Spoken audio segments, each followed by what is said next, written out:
এদের এদের কাণ্ড দেখো। ভাই সকাল স্নান করেও নয়, বিকাল বেলায় স্নান করে পিছে বলে পিসেস বিকালে স্নান করে। সবাইকে জানাই শুভ সকাল। তো সকাল সকাল আমি তোমাদের সামনে ছোট্ট একটা ভিডিও নিয়ে চলে এসেছি। সকালবেলায় সমস্ত কাজ সেরে এই খাটের পরে এসে বসলাম। আজকে পুরো হাঁপিয়ে গেছি কাজ করতে করতে, অতিরিক্ত গরম পড়েছে, গরমে পুরো কাহিল হয়ে গেছিলাম। তারপর বালতিগুলো খুব নোংরা হয়েছিল, সেইগুলো সব পরিষ্কার করলাম, ঘর বাড়ি সব মুছলাম, বাসন কোসন সব মেজে ওই জন্য হাঁপিয়ে গেছি গরমে। তো সবাই এখন উঠলো, ছেলে ঘুম থেকে কেবল উঠলো, সাথী উঠলো ঘুম থেকে। আমার ভাই কালকে রাত্রেবেলায় এসেছে আমাদের বাড়িতে, ওদেরকে নিতে এসেছে আর কি। তো ওই যে আমার ভাই ঘুরে বেড়াচ্ছে। সাথীকে রান্নাঘরে পাঠিয়েছি, বললাম যে একটু রান্নাঘরে যে একটু আলু কেটে দে, আজকে একটু সুজির উপমা করে দেবো সেই জন্য আর কি। তো আলু কাটছে ঘরে, তো বলছে যে দিদি আমি চা করে দিচ্ছি। আমি বললাম যে করলে কর। ছেলেকে একটু পাঠালাম, একটু দুধ নিয়ে আসলো দোকান থেকে, একটু সুজি নিয়ে আসলো। এখন এই যে ছেলে পড়তে বসবে। তো যাই হোক, ভাই বোনটায় আসলে তো একটু ভালোই লাগে। মানে দাদা ভাই যেহেতু নেই এখন, আরও আমার বিশেষ করে খারাপ লাগে মনটার ভিতর, একাই থাকতে ইচ্ছা করে না। এরা এখন একটু এসেছে না, এখন একটু ভালো লাগছে আমার।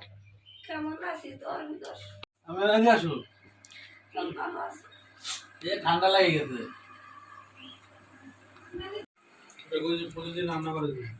এই যে চলে আসলাম, মহারানী দেখো আজকে রান্না করে এসেছে। তোমার বিশেষ করে ভাই এসেছে না, ওই জন্য আর কি রান্নাঘরে এসেছে। এই ভাইকে সকাল সকাল চা বানিয়ে খাওয়াবে, কি কি খাওয়াবে ও জানে, তাই তো। তো এখন এই যে এখানে চা বসানো হচ্ছে, আর এই যে তোমার মানে সুজির উপমা করব, তো তার জন্য আলু কেটেছে, এই যে পেঁয়াজ কেটেছে। আর এদিকে ভাই বলছে ওকে সব রান্না বান্না শিখিয়ে দে, বলে ওকে বসাবি না, ওকে রান্না শেখা। আমার ভাই আবার তাই বলছে। মহারানী চা বানিয়েছে দেখো কি সুন্দর করে, এই দেখো। তো সকালবেলা দুধ চা খেতে নাকি ওদের ইচ্ছা করছে, তাই এই যে দুধ চা বানিয়েছে, এলাচ দিয়ে আদা দিয়ে দুধ চা করেছে, সাথী করেছে আজকে চা। তো তারপরে যে গামলায় মুড়ি মাখিয়ে দিলাম, চানাচুর দিয়ে মুড়ি খাচ্ছে। এই যে বসে বসে ভাই এখন, এই যে আমাদের সাথী বসেছে, সবাই মিলে, এই যে আমার গোবর গণেশ, তো সবাই মিলে বসে আমরা এখন চা খাবো আর কি। বাজারে যাওয়ার জন্য এখন দুজন রেডি হয়েছে। তো ভাই রেডি হয়েছে এই যে, তারপর আমার ছেলে ওই যে রেডি হয়েছে, দেখো দুজন মিলে যাচ্ছে বাজার করতে। তোমাদের দাদাভাই থাকলে তো কত সকালে বাজার করে নিয়ে চলে আসতো, কিন্তু ওদের তো তেলিয়ে তেলিয়ে বাজার করতে পাঠাতে হচ্ছে। আর কি করব, রান্না করব কি, বাজার টাজার কিছু কম তেমন করা নেই।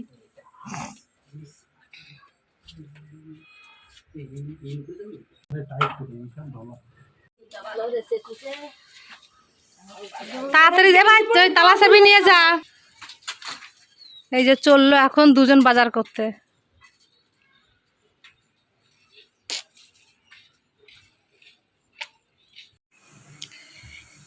এই রান্নাঘরে চলে আসলাম, এখন এই যে বাদাম দিয়ে তোমার আলু দিয়ে সুজির উপমা করব।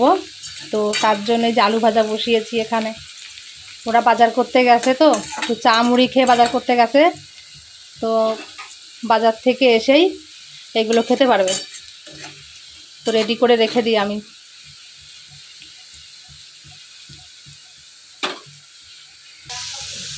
আজকে না কারি পাতা নেই, তো আজকে একটু অন্যরকমভাবেই উপমা রান্না করছি। আজকে পেঁয়াজ দিয়ে রান্না করছি আমি, তোমার সর্ষে ফোড়ন দিয়েছি আর শুকনো লঙ্কা ফোড়ন দিয়েছি। তো আজকে একটু এইভাবে রান্না করে দেখি কেমন লাগে খেতে। রান্নার তো কোনো সীমা নেই, যে যেমন পারে রান্না করে আর কি। তো আজকে নতুনভাবে রান্না করছি, দেখি এটা খেয়ে কেমন লাগে। কোনোদিন আমিও অবশ্য এইভাবে করিনি পেঁয়াজ দিয়ে, আমি কারি পাতা সর্ষে তারপর বাদাম টাদাম দিয়ে নিরামিষভাবেই করতাম। তো আজকে এইভাবে রান্না করে দেখি আর কি। ভাই এই দেখো এই যে বাজার করে চলে এসেছে। বাড়ি যাই তো ভাইকে তো এই যে গরমে ঘেমে টেমে বিচ্ছিরি ব্যাপার একদম, এত গরম লেগে গেছে। আর সত্যি তাই বাইরে ভীষণ রোদ, তারপর ঘুমটা একটা গরম পড়েছে, ওই জন্য অসুবিধা হচ্ছে আর কি। এ অন্য কোথায়? ও আমার ছেলের গেঞ্জিও দেখো ভিজে গেছে কিভাবে, এত গরম। দেখি কি কি বাজার করে নিয়ে আসলো আমার ভাই। এই যে টমেটোর সস নিয়ে চলে আসছে, এখানে কর্নফ্লাওয়ার নিয়ে আসছে, চিলি সস, সয়া সস, তারপর সাদা তেল আর গরম মশলা, এইগুলো নিয়ে আসলো এই যে। আর এখানে এই যে এখানে আদা পেঁয়াজ আলু টমেটো, তারপর ওই যে মাংস নিয়ে আসছে, আর এখানে চিকেন নিয়ে আসছে এই যে। আর এখানে এই যে মহারানী বসে বসে সবজি কেটে দিচ্ছে, এই যে উচ্ছে আলু ভাজা করব, আর এখানে মাংসর জন্য এই যে আলু কাটছে, পেঁয়াজ টেয়াজ সব কেটে দিচ্ছে এই যে বসে বসে। ওকে বললাম এগুলো একটু কাট, আমি ততক্ষণ ওই সকালের টিফিনটা একটু করে নিই। তো বসে বসে কেটে দিচ্ছে ওই যে। আর এদিকে দেখো আমার ছেলের অবস্থা, গরমে পুরো ঘেমে গেছে, গেঞ্জি পুরো ভিজে গেছে, এত গরম। আমাদের ঘরের ছাদটা নিচু না, ওই জন্য আরো বেশি গরম লাগে তো। আর এদিকে এখন এই যে আমার সুজির উপমা হয়ে গেছে, এখন আমার ছেলেকে খেতে দিয়ে দেবো। আমার ছেলের নাকি খিদে পেয়ে গেছে বাজার করতে, যে ওকে দিয়ে দিই খেতে। সকালবেলা সবাই খাওয়া দাওয়া করলাম সুজির উপমা, তো খাওয়া দাওয়া করে আবার এই যে রান্নাঘরে চলে এসেছি, ওখানে ভাত বসিয়েছি আর উচ্ছে আলু ভাজা হয়ে গেছে, আর এখন একটু মাংস রান্না করব। তো আমার অবস্থা দেখো, গরমে পুরো ঘেমে কাহিল হয়ে গেছি। আর এই রান্নাঘরে প্রচুর গরম, কারণ ছোটো একটা জানলা তো, ছোট্ট রান্নাঘর, মানে তাপটা বেরোনোর মানে পরিস্থিতি নেই, ওই জন্য আরও বেশি গরম লাগে, ঘেমে পুরো জল হয়ে গেছে আমি। তো এই যে ভাই বাজার করে নিয়ে আসছে, মটন নিয়ে আসছে আর চিকেন নিয়ে আসছে। চিকেনটা রেখে দিয়েছি, ওটা এখন রান্না করব না, ওটা যাই হোক বিকালে একটু পকোড়া টকোড়া করে দেবো। আমার ননদের মেয়ে আসার কথা আছে, ননদের মানে জামাই আসার কথা আছে বিকালবেলায়, তো ওরা আসলে ওদেরকে একটু চিকেন পকোড়া তৈরি করে দেবো।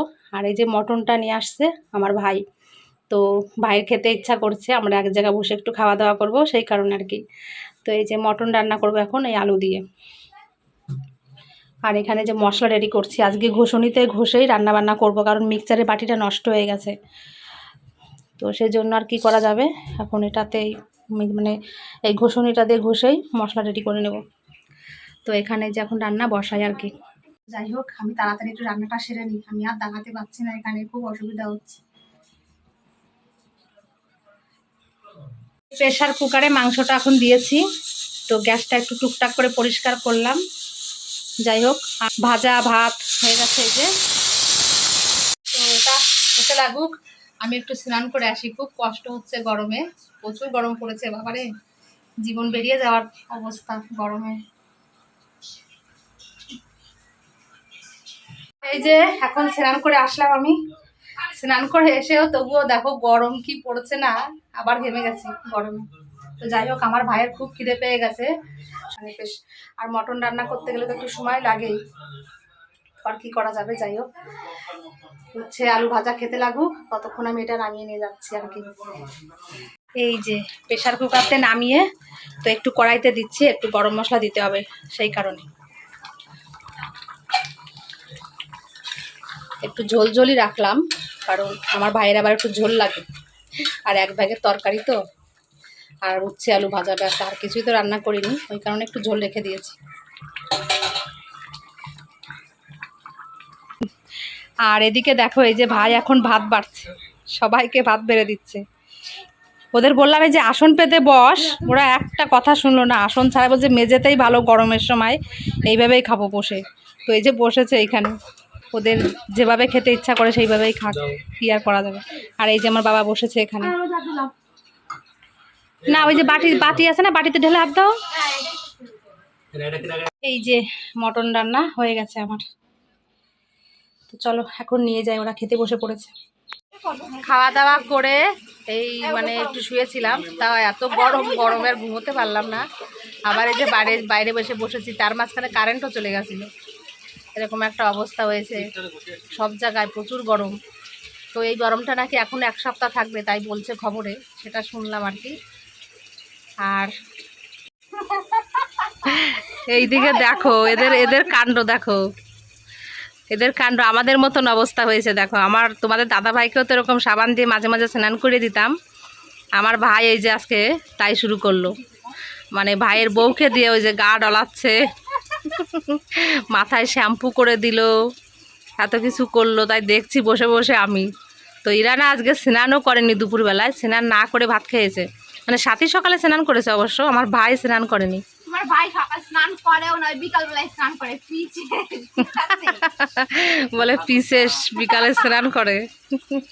তো যাই হোক, আমাদের বিকাল 4টের সময় জল আসে, টাইম কলের জল। তো এখন এই যে সারাদিন তো গরম যাই হোক লেগেছে, এখন এই বিকালবেলা স্নান করা অভ্যাস ওর। তোমাদের দাদা ভাইও তো এই বিকালেই স্নান করতো, সারা দুপুর স্নান না করে থাকতো, বিকালে একটু ঠান্ডা ঠান্ডায় স্নান করতো, তাহলে শরীরটা ভালো থাকে, ওই জন্য আর কি। সাতটা সরাবা